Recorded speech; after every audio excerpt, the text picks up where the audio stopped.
Hello, this is DK10 coming at you with another video, and in today's video we're going to be talking about should you go for the interstellar camo or should you just not go for it and maybe just get a few gold ones and a few platinums. And this video goes out to all the homies who are thinking about doing it and don't think they can, or if you guys are thinking about doing it and you're not sure, this video will be for you. Now, to start off with the camos, these are the easiest camos to ever get in Call of Duty history. These are probably some of the fastest to complete. The hardest part, in my opinion, is just leveling up the weapons, and then once you're done with that, you're good to go for all the camo challenges. Now, if you don't enjoy going for the camos, or you don't enjoy going for any challenges in a lot of other video games, then don't go for this. It's probably not for you. But if you are someone who is skeptical that I know anything about Call of Duty grinding camos, I have gotten a lot of the mastery camos. Probably I believe it's the past 4 or 5 years I've gotten all the mastery camos, besides Vanguard Zombies. That's the only one I didn't go for. But I just unlocked Interstellar last night. You also have to ask yourself, if you're going to go for it, what order of the challenges are you going to do? Are you going to do the SMGs first? Are you going to do the ARs first? Are you going to do the LMGs? What weapon class are you going to get gold and platinum first? And that's the thing. If you do a weapon class, do the gold and the platinum together.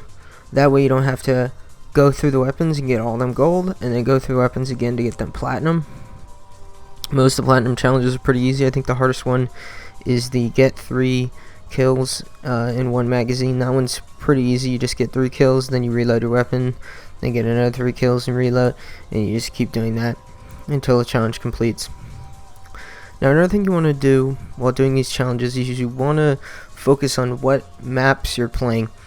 If there's a small map playlist such as Meat, Rust, or Shipment 24/7, or if there's even just a small map playlist that has those maps in that rotation, you're going to be wanting to play that to level up your guns and to do the challenges. It's good for both of those things.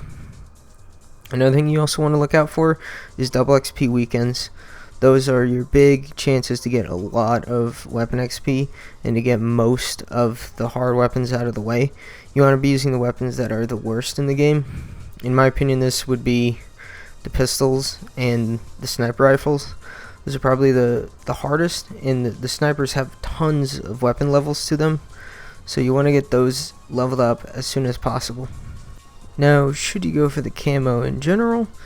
For this, I'm going to have to say that you probably should. I would encourage you to at least try just to get a few weapons gold.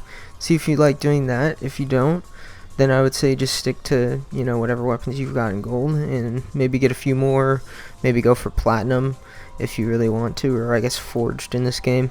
Also, another thing is if you don't like the way that interstellar camo looks, then don't go for it. If you don't like how it looks, then you don't have to go for it. You could go for the Borealis one in Zombies if you want to. That one's a lot more chill, the grind, and it's a lot slower paced for sure, but it's a lot more chill, and you can go at your own pace, and there's no SBMM, nothing like that to really hamper your progress. And lastly, I want to say, if you aren't having fun with your camo grind, maybe you started it and you just aren't enjoying it, you probably just need a little bit of time off. Just take like a day off of playing, or just take like maybe 3 or 4 days off of playing. A couple days can really go a long way.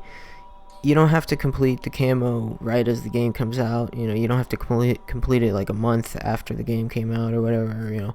3 months or 4 months. You can complete it at like the end of season 6 and you'll still be fine. You know what I mean? Like, you can still use it for at least a little bit there, and it'll be very fun to complete it throughout the year. I think it's better to kind of go at a slower pace, because then you don't get burnt out on the game as fast. The last thing I would say is that if you're not having fun with doing the camo challenges, maybe just take like an hour break, or even just like go play another game for an hour or two, and then come back and try to complete some of the challenges. This can go a long way, especially for me, where I went and played some like Balloon Towers Defense in between some of my games. Really frustrating ones, especially with the sniper rifles. One great tip that I've always gone by, and the motto that I've always done is I always like to complete the hardest weapons first. So I went for the rocket launcher, which in my opinion was super easy because they just fixed it right as I bought the game. And also I went for the sniper camo challenges just because generally the snipers are kind of the harder weapons to get in a lot of the Call of Duty games. I think this one, the marksman rifles are quite hard as well because you have to get like 50 headshots with each one of them. That can be kind of challenging, so you might want to go with the sniper rifles and the marksman rifles as your first class to get the easiest, or go from the hardest to the easiest classes. Lastly, if you want to go for Grand Mastery, which basically means that you've mastered every weapon in the game and you get this little charm for it.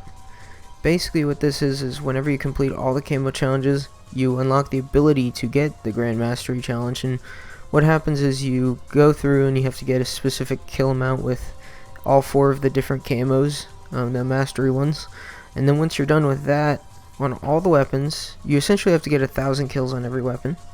Once you're done with that, you get a really cool charm that no one else gets unless they go through all of that hassle. I think they really should update it to where it gives you more rewards, but at this point in the game's life cycle, they didn't do it for last year's game. I would be shocked if they updated it for this year's game. Yeah, that'll be it mostly for the video. I want to know your guys' opinion on the camo. How far are you guys along in your grind? And of course, if you have any questions for me, I can definitely answer them down below.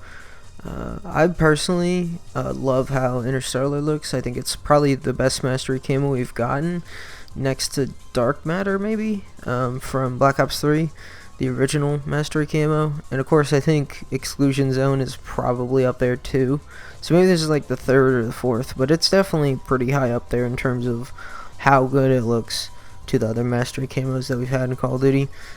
I really have been enjoying just running around with it on all my different weapons. I'm trying to do the Grand Mastery thing, so I'm actually using a lot of gold and forged weapons right now.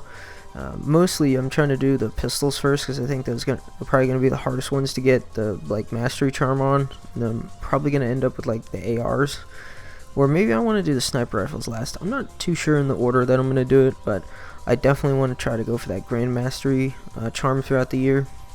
Also, me and my brother should be starting up that podcast that we've been talking about for a long time.